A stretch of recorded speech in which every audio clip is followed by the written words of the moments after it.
What if the greatest battle in your life isn't against an enemy, but against expectations?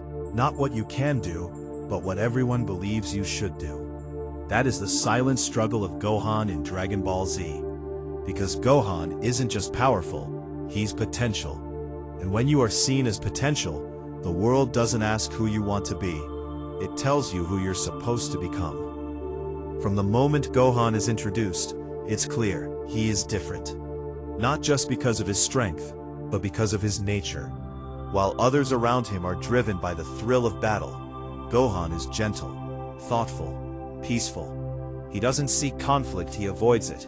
And yet within him lies a power that surpasses even the most seasoned warriors. A power that only emerges under pressure, under emotion, under extreme conditions. This creates a deep internal conflict, because Gohan's identity is split between two forces: who he is and what he's capable of. On one side you have his environment.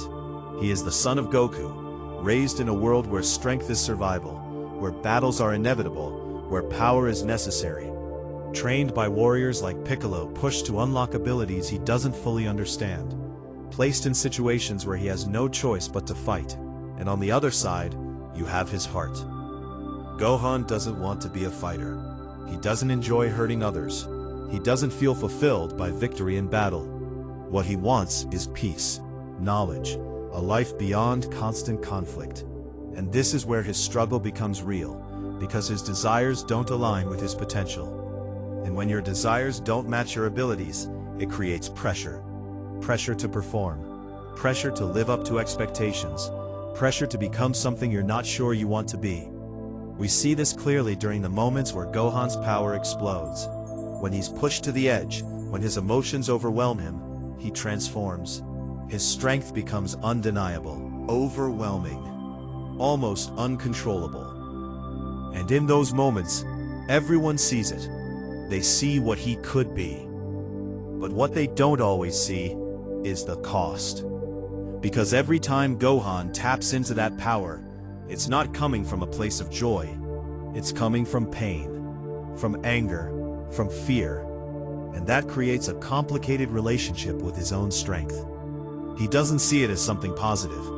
He sees it as something that only appears when things go wrong. And that affects how he views himself.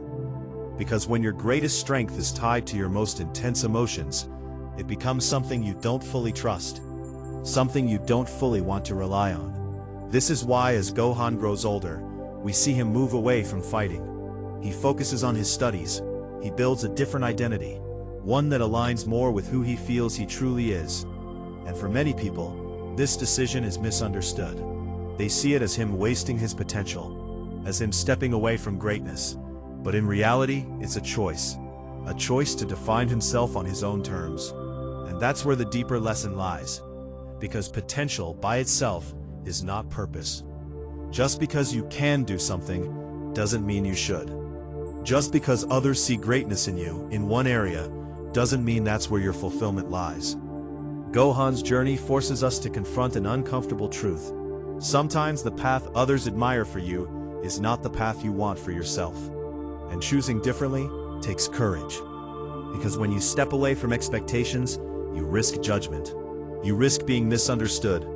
You risk disappointing people who believed in a version of you that you're not sure you want to become. But at the same time, you gain something powerful. You gain authenticity. Gohan's story is not about rejecting his strength. It's about redefining his relationship with it. He doesn't completely abandon his power.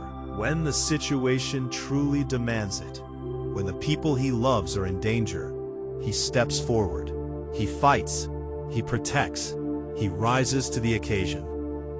But it's no longer his identity. It's a part of him, not the whole of him. And that distinction is important. Because when your identity is built on one thing, losing that thing can break you. But when your identity is balanced, when it includes multiple aspects of who you are, you become more stable, more grounded, more complete.